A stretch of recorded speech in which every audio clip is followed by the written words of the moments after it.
cutting on your granite countertop, sorry. That's right. You know, I am sorry. there are no knife police, but if I could send them to your house, we would have a warrant for you.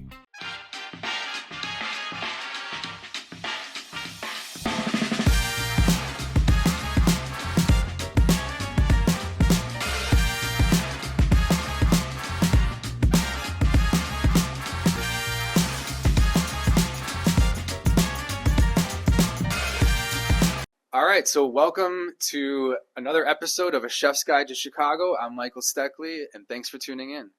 Make sure to hit that like and subscribe button and follow us, and stay tuned for all the great future guests and shows that we will have.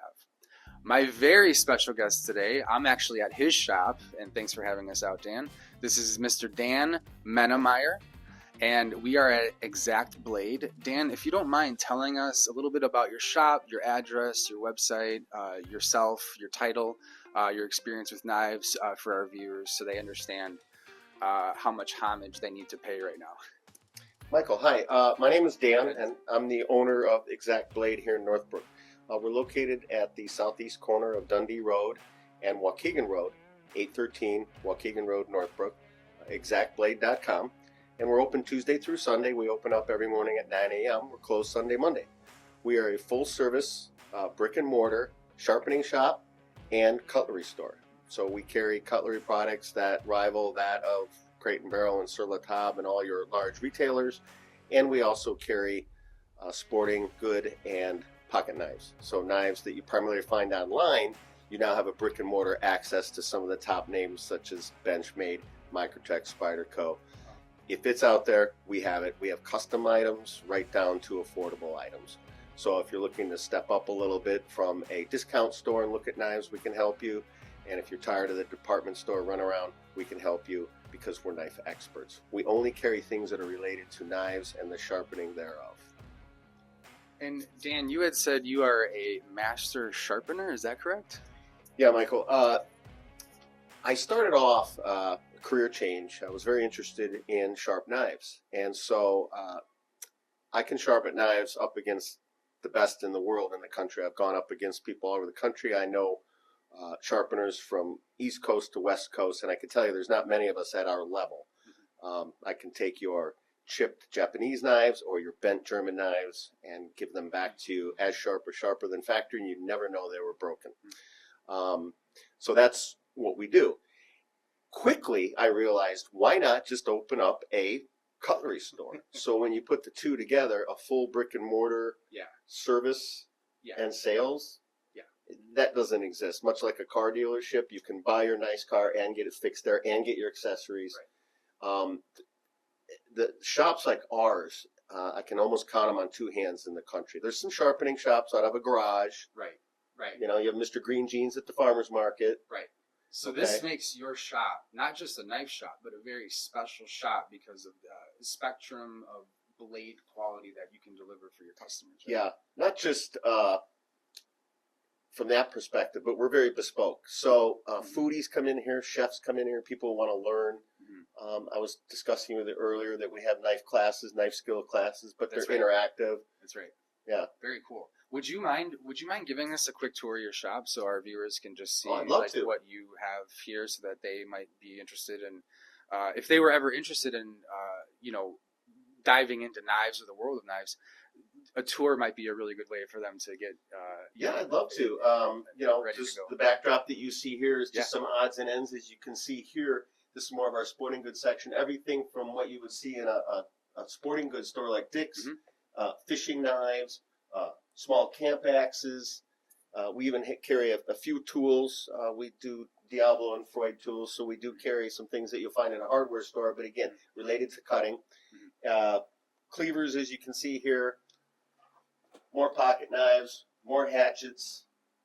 And then if you want to begin, we can walk around the store. Well, we have cabinets, and we put everything behind glass because, A, you can see it. So a lot of other brick and mortar stores, they're just in boxes, and you have a part-time store clerk. They don't know anything about the knives. They just got done selling luggage over here, and now they're going to talk to you about a box of knives, which you can't open and can't touch. Right. So all our knives are open display, and they're all sharp. We don't have dulled knives for display like they do with Cutco. They'll bring a dull knife because they're afraid of liability. So everything in the shop is sharp and ready to go. Of course, we have a lot of oversight here, and that's why everything's behind glass for safety reasons. So here's just some odds and ends, some homemade knives. We have an actual Japanese sword in there that we got from the Japanese military sword. And then here is a combination of some new, but these are pre-owned sets. Beautiful knives that are reconditioned. Maybe somebody would like to pick them up. And then very cool. As we move through, Michael, you'll see the Zwilling name brand. That's a top brand. And then if we move to this other cabinet, this is kind of a unique cabinet. This is Chicago Cutlery, but this is when Chicago Cutlery was a knife company, not a name brand like it is now. These were made in Illinois. All the knives you see in that cabinet primarily are knives that are at least about 1993 or later. Our employees and I restore these knives and sell them like new. Oh, wow. Because it's a beloved knife, and people lose them and they want to replace them. A lot of people have these knives. Everybody's got those knives. And they usually don't know what to do once they realize that they've become dull, right?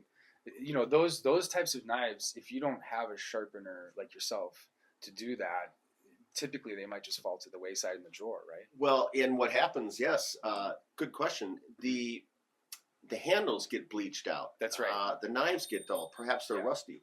So what we do is we completely restore the knife. We sand and oil, sharpen and polish the knife. And those knives are actually nicer than when Chicago Cutlery made them. You know, they rough sanded them and they were kind of rough hewn at 600 grit. We put a 1200 grit on that knife, high polish the blade, sand it, oil it with mineral oil. They feel beautiful. And they, as you can see, they look beautiful. So what you see here, Michael, is Shun Cutlery. This is kind of our lead product. We know the people at Shun, the president of sales and others, they know us, even though we're a small shop. We probably sell more Shuns per square foot of anybody in the country as far as the size of a store. So this here is just beautiful cutlery. So if people want to step up, there are other Japanese brands that are good. There's Miyabi and Global and plenty of others. But Shun really is, in my opinion, the leader. Okay. But That's again, we're an independent shop. You know, we're not a, Shun shill. Sure. But we are an authorized retailer for Shun, and we carry Shun, and we lead with it. And a lot of people bring their own Shuns into sharpen, so we buy, sell, trade with those customers. Is there a certain type of knife that Shun makes that maybe other companies don't make that stands out? This is the Shun Blue, and it's, as you can see here, the Narukami line, and that is their high carbon blue steel. It turns patinas and turns blue right here. Wow. If properly cared for. That knife isn't for everybody. You have to know how to take care of that knife. You definitely need to hand wash, no dishwasher. There's even a tag right on the handle. It says, may rust without proper care. You don't see that too often, right on the blade. So that's Shun's newest one. They brought it back because the old blue steel the Shun Blue, was getting a little outdated. Then COVID came, and there was a few years where they didn't have that high carbon. So that's kind of their most unique knife, in my opinion. So you mentioned something really interesting when you were explaining that, is to not dishwash knives. Do you agree? I hand wash all my knives because I know you're a pro. Yeah, well, thank you. But also, is there? Can you, just because people want to know everything, right, in specificity, what about the dishwasher is not safe for knives? Well, here's the two things that a dishwasher does to knives. The heat can get up to 220 degrees in a dishwasher, expands and contracts your handles. That's why handles crack. For instance, Wusthof, great knife. Yeah. All their black handles are cracked. It's not because they make a bad knife. Their handles just can't handle the heat in the dishwasher. Okay. And then the Cascade and the soap products is what fades out your steel. So the knife looks kind of flat and dull. I didn't know that. That's interesting to know. There's no need to put a knife in the dishwasher. Millions of people do. It's just because they're lazy or they don't know. A knife should be hand washed and towel dried. I don't even like to air dry them, especially like a knife like this, because you want it to patina naturally. If you leave water on it, it will rust. So Yeah. So actually, I've read that carbon rusts more than vanadium. So is this a vanadium or a blend or a carbon or how? vanadium is simply an element in a knife, and it's Okay. designed primarily to reduce corrosion. Okay. All knives have carbon in them because all knives are steel Right. of some sort, and Right. iron is carbon element. So all knives, their major element is carbon. Okay.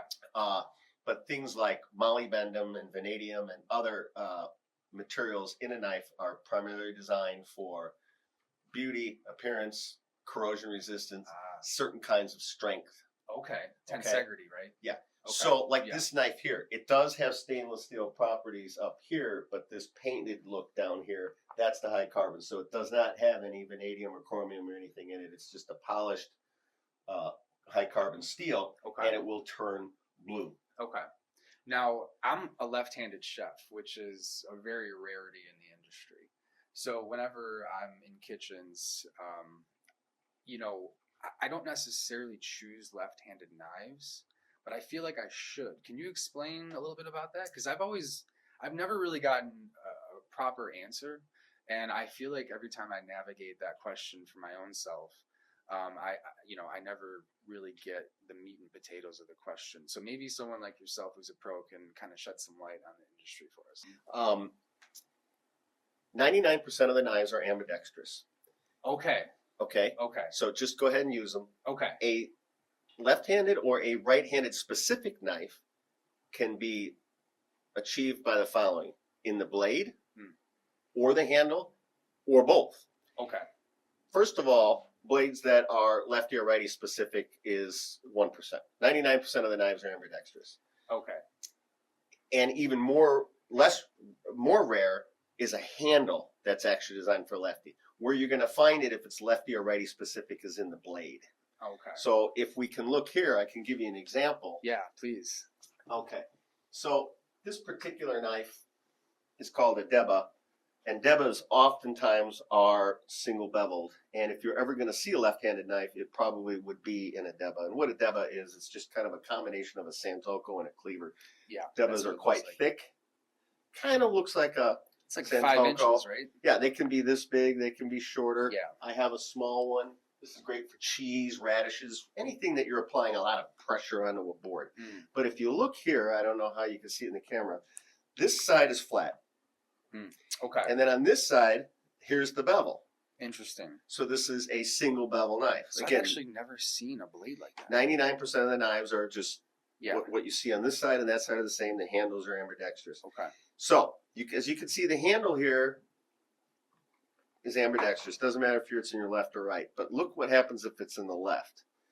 The bevel is here into what I'm cutting.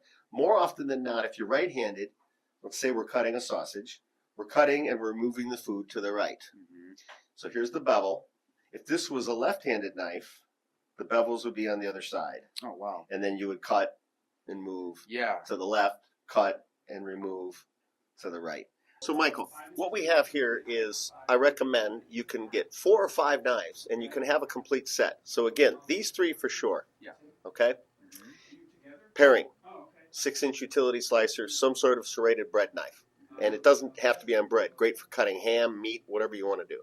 Okay. Then your go-to knife, and that's what's considered your cook/prep/go-to knife. Often referred to as a chef's knife, a cook's knife, or prep knife. And they can be anywhere from 6 to 10 inches. In this case, I have 6 to 8 inches. Western chefs, 8-inch, 6-inch. Japanese style, aka Gyoto. This is called a clip point. This is called a master utility. This is great if you focus a little more on chopping, less on slicing. And then the good old-fashioned santoko. So if I were to do 5 knives, I do the santoko, and then one of these, either a Japanese-style chef or a traditional 8-inch chef. Again, with this setup, you have 90% of your workload done. Going to the specific knives, when we were showing the cabinet earlier, you saw so many different knives. That's for task specific. Okay. So for instance, a little bird's beak knife, aka a tournet knife, that's for peeling seeds out of fruit. You may have a long, thin knife like these fish knives back here. That's for filleting. You have a nikiri, that's a square knife. You have a Japanese cleaver or a Chinese cleaver, vegetable cleaver. That's for doing high production work in one type of motion. So if you're doing one thing and a lot of it, then you get a task specific knife. But if you're doing general cooking and you want to slice, dice, chop, a little fillet, here's your starter set. And then, what would you use to sharpen these knives to keep the like if someone were to come and buy a knife, right, or a set of knives like this and just wanted to keep them sharp at their homes, what would you recommend, short of shipping it into you to get them restored? Honing, because we don't want to confuse honing and sharpening. We're master sharpeners. We Oh. actually grind metal and put an edge on it. Okay, so hold on. Thanks for explaining that. So what we're doing as chefs and as cooks at home is we're honing our knives. We're not sharpening them. Right. Okay. And this is a honing steel made by Shun to work specifically with Shun knives. You can use others. Okay. This right here on Shun, this flat part, Yeah, is actually to determine your angle. Oh, okay. So I've never seen that before. So I don't know if you guys saw that, but here, if I may, this right here, this proves the angle that you'd want to sharpen the knife at. So this is a really interesting hone that I've not only never seen before, but I'm actually intrigued. If you don't mind, would you mind giving us a quick demo? So, again, rather than being specific about this particular brand, Yeah. honing in general, Right. I've come up with a little saying, and it's called heel to toe, light and low. Heel to toe, light and low, and this is how you can put it on the board and go like this. Wow. I can go behind my head and do it. The bottom line is this. The knife, when in doubt, keep it at 15 degrees. If you don't know the degree of the knife, keep it at 15. Because if it's too high, you're actually rolling over the edge of the factory edge or the bevel that we put on it, and you're doing more harm than good. A Right. steel is all or none. Either Right. do it right or don't do it. Right. So typically it's 15 degrees. Okay. There's a mathematical formula developed. 90, 15, 45 with the hand. Okay. Okay. Very cool. So 90, 15, 45, heel to toe, light and low. Okay. This is wild information. Thank you And for here it's explaining. singing. Yeah. Now I'm exaggerating. I'm using two fingers. But perhaps if you were playing a violin, you wouldn't crunch down on the strings, would you? You would just go like this, and that violin produces that sound. Same thing here. And these knives are so fine it almost sounds like a violin. So you don't even want to really push down onto the steel as you're. Oh, on TV they do it for effect. Okay. And that's not how you should be doing that at all. No. Yeah. No. The Japanese houses, they do it to get your attention. It's actually quite mundane. Right. Interesting. This is amazing information. This looks cool though. It's certainly. I don't know about looks cool, but it's certainly something. Yeah. Yeah, you'll destroy your knife. Yeah. Totally. Very cool. Thanks for explaining that. And then, what about a whetstone? Would you want to use a whetstone on a knife like this, or? You can. That's a whole other ballgame. It doesn't matter your sharpening technique. You can't just buy a whetstone and do what we do. Right.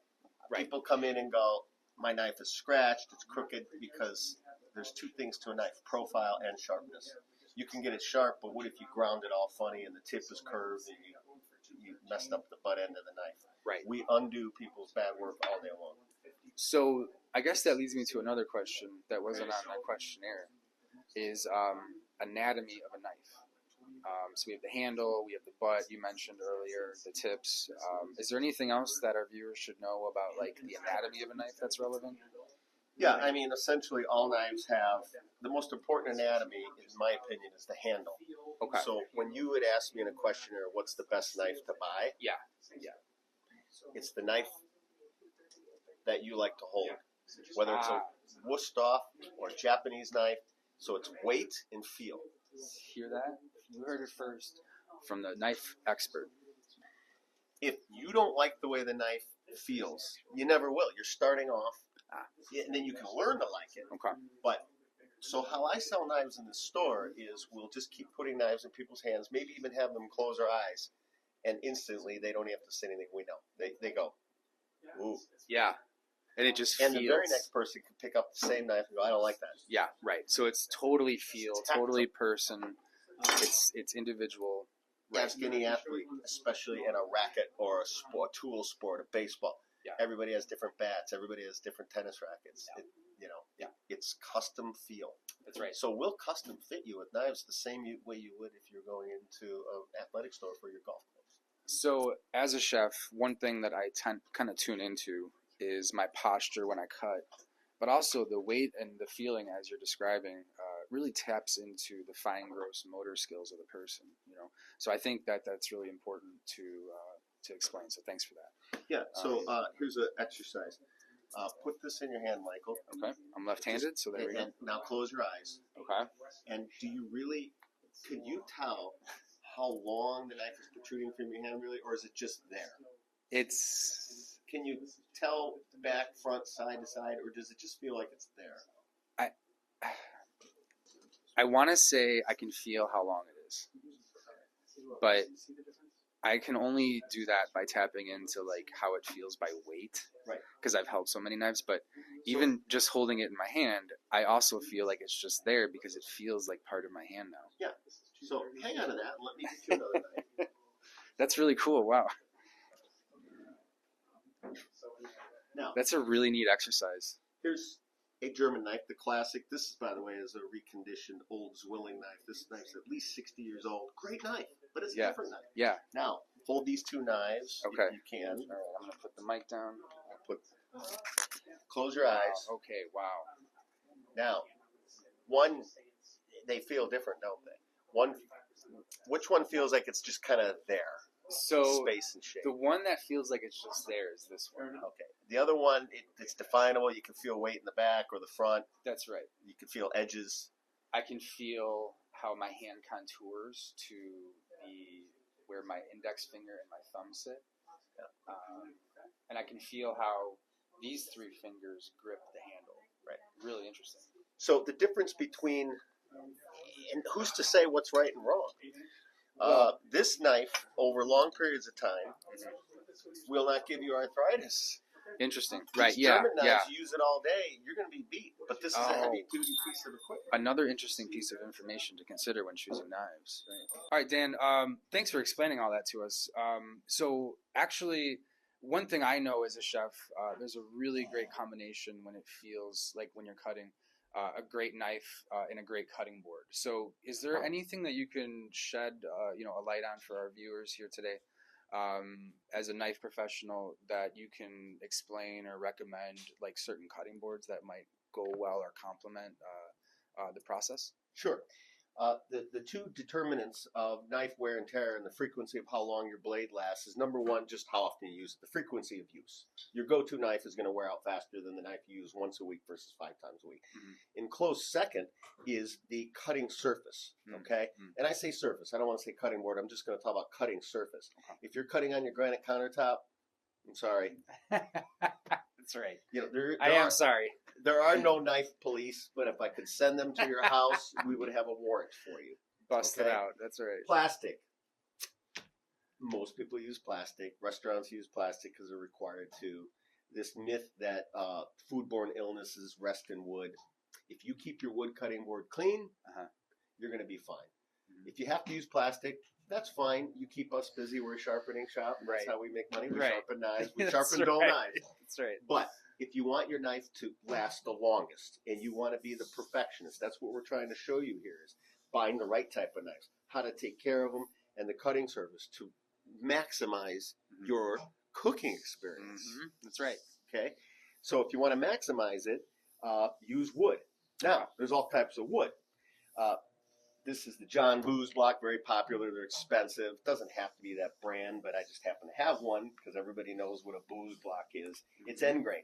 The wood is going this way, and then they have to glue pieces together. That's right. Because the wood, it's the grain this way. That's called end grain. They're like little straws. Interesting. Ideally, that might be the best because the knife is hitting the top of the straws. This is a grain board. So here's the end grain here. The Booz block would be, we cut this one up and then glue the blocks together. Here, the grain is just going like this, and your knife goes across the grain. That's pretty good too. But on a grained board, a straight grain, you're going to see the knife marks more than you do on the booze block. Because again, the little fiber tubes are going up and down with the wood this way. Here, the wood grain is going this way. And then there's different types of wood. Typically, they're hardwoods. Maple and hickory, most common. You'll see some oak and some cheaper ones. Mm-hmm. Shun, again, we talk about shun because that's our wheelhouse product. This is a Japanese cypress, and they call it hinoki. Oh, wow. And Okay. over there, it's called the hinoki tree. There's cypress trees that grow in the United States as well. But this particular cypress is resistant to rot and illness because it grows in a humid environment. So this tree naturally has natural antibodies for, Oh, wow. you know. Yeah. So not a lot of people know about that. do Yeah. they?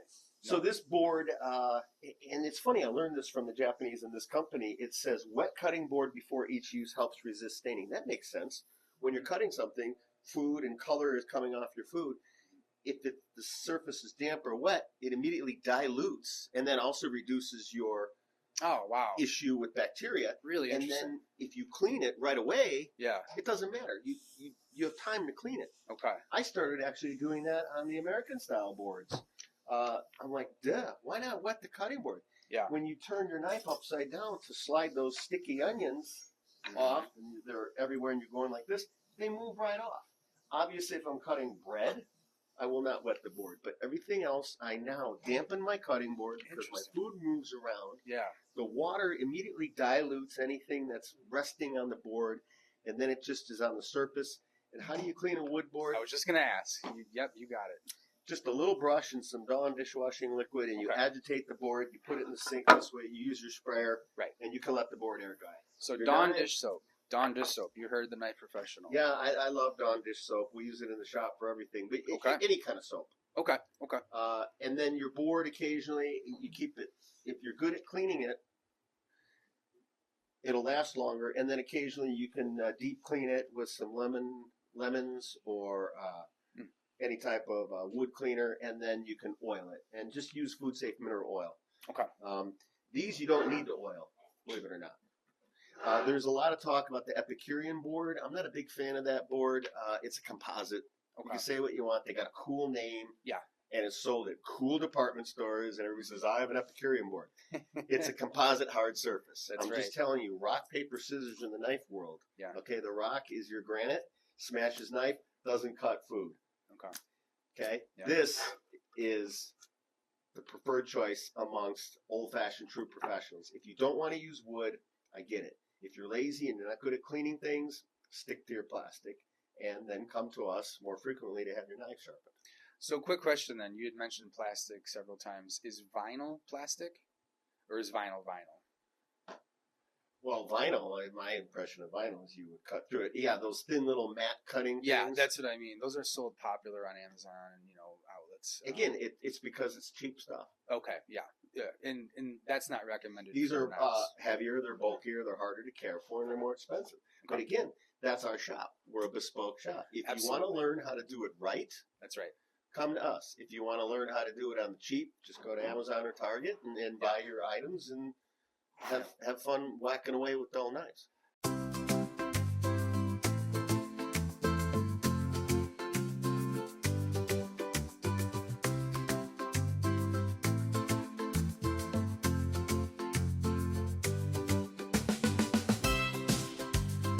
All right, Dan, if you don't mind, could you explain to our viewers the difference or the approach of a knife that you would use to cut bones when butchering, like a full animal, versus like vegetables or root vegetables that are, semi-tough? Is there anything that you can elaborate on for us? That is a great question, and it leads to what's the best knife brand to buy. So you have people say, I swear by my Woodstuffs, I swear by my Zwillings, I swear by my Shuns, Miyabi, Global, yada, yada, yada. Yeah. You have to understand that there's two basic types of knives. Okay? Western steel and Eastern Japanese Damascus type steel. Okay. And without getting into all the sub steels, there's two basic types of knives. A brittle knife or a soft knife. And we're just going to do a demo right here. If you want to zoom in and get the sound right on here, I'm going to do it right here. Sure. Okay, this is a shun, and it's a Damascus knife, and it's brittle. Okay. Rather than try to describe it scientifically, I'm going to do it with sound. Yeah. So if you want to get the microphone right on it, let's do it. I'm going to drag this knife across the board, across its blade. Wow, this is cool.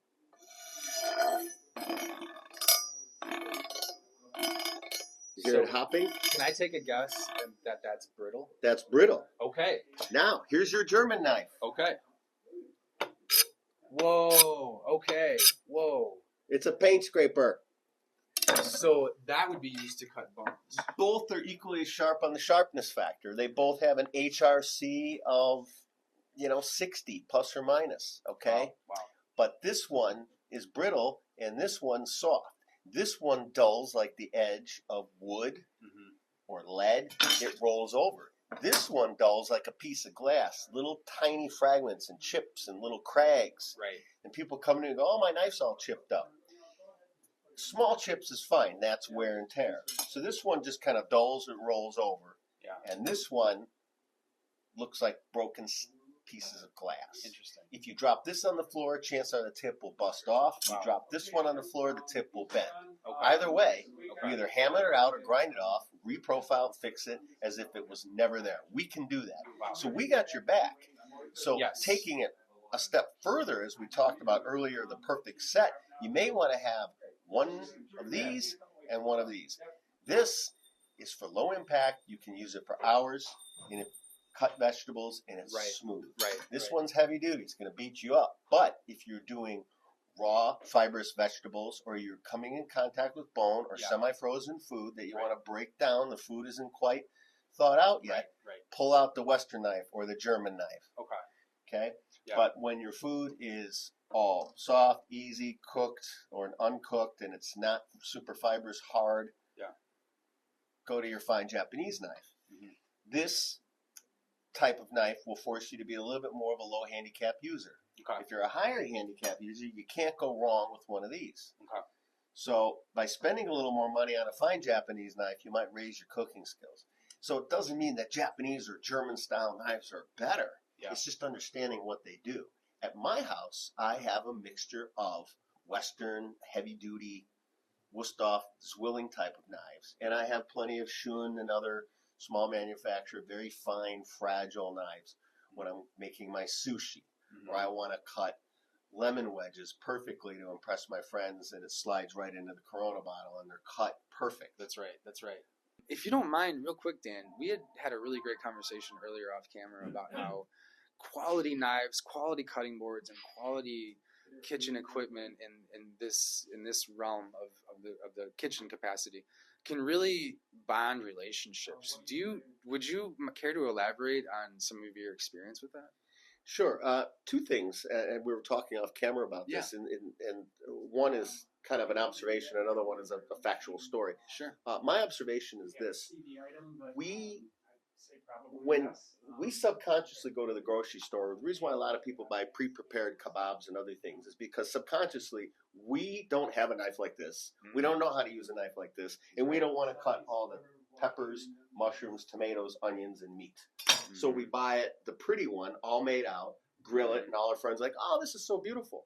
But when someone learns to use a knife like this, they have a nice knife, they're more apt to buy fresh food and produce on a more regular basis, which then can lead to better health. That's right. Yeah, you're that's making a really good your point. own food from scratch. You're healthier than somebody making prepared food, even if it's fresh prepared food. And if you do eat fresh prepared food, it could be healthy, but it's very expensive. Yeah, it is. So you're paying more for something that someone has already done for you and kind of taken the quality out. Whereas you could pay less, do it yourself, carve out the time, and really form lasting relationships with partners and children and family, and really just shed a whole light on education and the approach to eating, right? Great point, Michael. And you just justified why, if you think about it, you say, well, $213 for a knife, that's out of my league. You will pay more, you will far exceed that when you buy all these prepared foods. $213, this knife, if properly cared for, will teach you that, will last you the rest of your life. I was just going to say, you amortize $200 over 20 years. No question around it. And all the great meals that you'll remember with your friends and family. That's right. Nothing. That's right. That's right. Thanks for explaining that. Yeah. So cool. So a knife isn't just a knife. It's really the knife selection and the knife choices that people bring into their homes are really a lifestyle that creates and harbors relationships. And you talked about relationships. I think I mentioned to you, I had a woman visit our store, and she said, I'd like to buy my husband some knives, but I could tell that she was distressed. Shameless plug, all you female partners. And she seemed distressed, but she wanted to do something nice for her husband. And then she confided in me. She goes, our marriage is on the rocks. And she goes, this is the last ditch effort. I want to buy him something nice just to show him. She goes, I don't know what to do. We're in the midst of potential divorce. Wow. And I said, well, describe him to me. And she told me a few things. And I said, look, I said, sometimes men try to go to a cosmetic counter and buy cosmetics for the wife. And they say, oh, you're sweet. And then behind the thing go, but this guy doesn't know what he's doing. Or a girl goes into a gas station and says, I need a fine cigar for my boyfriend for the golf course. And he's like, thanks. And then when she's not looking, it's in the trash, you know, and he jokes about it with his friends. And I said, here's what I suggest. If you can afford it and you'd like to spend some good money, I will get you the best knife set that money can buy. Yeah. And I guarantee you he'll love it. Yeah. She did buy the set. She took it home. And according to her, because she followed up with me a month later, his response to her, although kind of snide, it was kind of a compliment, but also remember they're not getting along. And he said, honey, I didn't know you had it in you. And she said those knives saved our marriage because then when I bought fresh food, he came running in the kitchen and saying, I'm doing the chopping. And she goes, we became partners in the kitchen. And they actually rebuilt their relationship in the kitchen. And she goes, and on top of that, we're enjoying good food, which when people get along, it's usually at the dinner table. And if there's any one room in a house where people really come together, it's either the dinner table or the dining room, or, you know, it all comes from the kitchen though, right? So what you're describing, and as a whole, in terms of, you know, what I want viewers to take away isn't just knives to, you know, take home as a chef or viewing a chef, rather, how can you as a household trying to create a lifestyle that is healthy and a lifestyle that is not just food on the table healthy, but rather you're creating relationships and time spent well with the family that you can look back on and almost, like you said, subconsciously enjoy the tools of the kitchen. Absolutely. Dan, I couldn't be more grateful for you having us out here today. It's always a pleasure, and we hope that, you know, our viewers here will visit your shop, check out your website, maybe purchase a knife or 10. With us. So Palooza is not only just crazy, but it's bespoke quality, some sub vendors that make the event a lot of fun. And for our viewers who may miss the event, do you host it every year? Yes. And by the way, the Shuns will be 40% off on that day. Oh, one more time, Dan. What's the website for our viewers? Yeah. Our company is Exact Blade, and our website's exactblade.com. You can register for Knifeapalooza. There's a Knifeapalooza page there. We also have a Knifeapalooza website, knifeapalooza.com. Okay. Just go to Exact Blade. Everything you need is there. Okay. And you can register for a ticket. We take credit cards or whatever. Or you can call us directly, save a few bucks, and you can pay cash if you want. Excellent. Excellent. All right. Well, thank you. And we hope to see you next time on A Chef's Guide to Chicago. Thanks for tuning in. Be sure to hit that like and subscribe button, and we'll see you around.